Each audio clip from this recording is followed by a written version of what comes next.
आप देखो पहले जब हम घरों में ऑल आउट जलाते थे तो कुछ मिनटों के अंदर जो है मच्छर सारे गिर जाते थे, पड़ जाते थे, बेहोश हो जाते थे और अपने आप मरने लगते थे। आज देखो जब मैं घरों में ऑल आउट जलाती हूँ तो मुझे देख के बड़ा ही आश्चर्य होता है कि उस ऑल आउट के ऊपर मच्छरों का एक ग्रुप बैठा हुआ है, हंसी ठहाके मौज मस्ती पार्टी कर रहा है।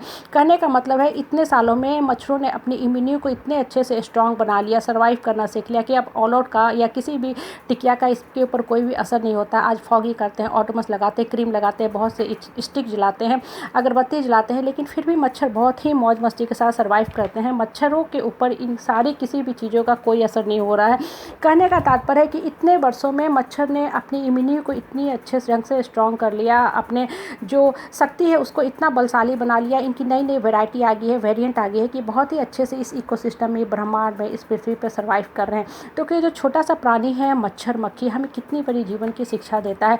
हम जिस समाज में, परिवार में, परिवेश में रहते हैं, हमें तरह तरह के लोग मिलते हैं। कुछ लोग होते हैं दबंगी करते हैं, डराते हैं, धमकाते हैं, रोते हैं, पड़ते हैं, गिड़गिड़ाते हैं, माफ़ी मांगते हैं। और हमारा जो ये क्रम है रोने का, माफ़ी मांगने का, गिड़गिड़ाने का, लो सेल्फ डाउन होके जीने का, अपने आत्मा को कुंठित करने के रखने का, एक लाइफ टाइम से नेक्स्ट लाइफ टाइम तक चलता रहता है और हमेशा का हमेशा ही चलता रहता है जब तक कि हम अपने अंतर मन को, अपने आत्मा को स्ट्रांग नहीं बनाते हैं।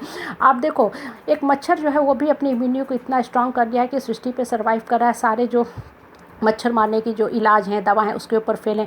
तो क्या हम अपने अंतर्मन को स्ट्रांग नहीं कर सकते? हमारी अपने ऊपर रिस्पॉन्सिबिलिटी नहीं है? आप देखो जब भी आप ऊपर वाला से कनेक्ट करते हो, अपने आप को पूजा पाठ, प्रेयर, चैंटिंग ऑफ मंत्रा करते हो, आपका आत्मबल स्ट्रांग होता जाएगा।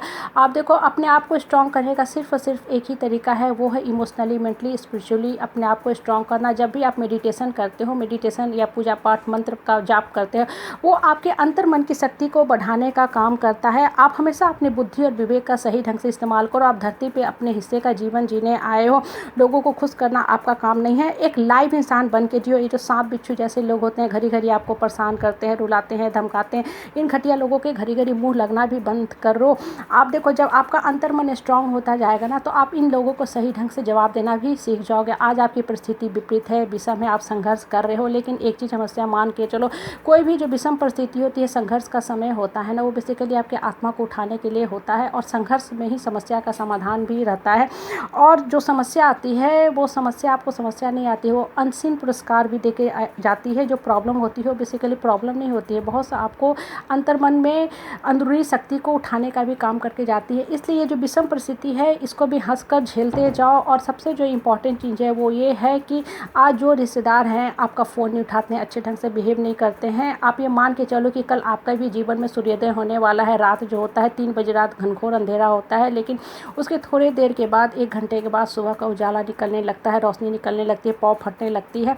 आप देखो आज घोर गर्मी है, फिर घोर बारिश होगी, फिर घोर ठंडा होगा, फिर बसंत आएगा, प्रकृति में फिर से रौनक लौटेगी। कहने का तात्पर्य ये है कि आज आप संघर्ष कर रहे हो, परिस्थिति से परेशान हो, रिश्तेदार हैं आपसे मुंह फेर ले लिए हैं, आपको तरह तरह से तंग करते हैं, लेकिन आपके भी जीवन में कल उजाला आने वाला है। और कल जब आपकी परिस्थिति बदल जाएगी, आपके जीवन का अच्छा समय आ जाएगा, तो इन जो सेल्फिश रिश्तेदार हैं, खोखले रिश्ते हैं, इनको भी पलट के बहुत अच्छा से जवाब दे देना, सिखा देना, समझा देना। ये अच्छे से बता देना कि हम धरती पे कृष्ण रीति पे चलने वाले हैं, हम बुद्ध बन के रहने वाले नहीं हैं। हमारी एक बाउंड्री है, लिमिटेशन है, हम अपने शर्त पे ही अपने जीवन जिएंगे। दूसरे के शर्तों पे जीवन जीना बंद कर दो। जो इंसान हमेशा दूसरे के नियम पे, नीति पे चलता है, वो हमेशा ही रोता है, घुटता है, गिड़गिड़ाता है, पड़ता है। और घटिया लोगों के मुंह भी मत लगो। और इस तरह के जो निम्न प्रवृत्ति के लोग होते हैं, जो आपको सिर्फ और सिर्फ रिश्ते का हवाला दे के इस्तेमाल करते हैं, इनके लिए कोई माफ़ीनामा भी मत रखो, इनको फॉरगिवनेस करने की भी कोई ज़रूरत नहीं। इनसे हमेशा एक डिस्टेंस और स्पेस रखा करो और हमेशा अपने अंतर्मन को स्ट्रांग बनाओ।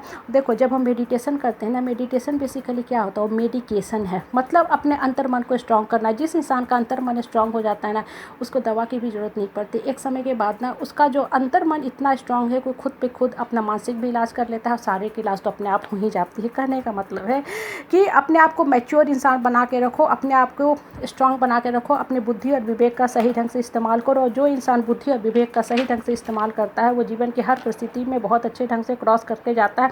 और हमेशा श्री कृष्ण को आइडियल मान के चलो, कृष्ण से ही शिक्षा लो। देखो कृष्ण ने हर जगह पे व्यवहारिक शिक्षा दी है, कभी भी उन्होंने कोई आइडियलिस्टिक शिक्षा और आदर्शवादी शिक्षा नहीं दी है। इसलिए हर जगह जब अर्जुन युद्ध से भाग रहे थे, श्री कृष्ण ने क्या किया, अर्जुन को सिर्फ और सिर्फ पकड़ने का काम किया। जैसे छोटा बच्चा पढ़ता नहीं है तो उसे हम पकड़ के पढ़ाते हैं, बच्चा कम पढ़ता है, हम ज़्यादा पढ़ते हैं। कहने का मतलब है कि युद्ध में हर जगह जब अर्जुन भाग रहे थे तो कृष्ण ने उसको पकड़ के सही ढंग से जीवन चलने की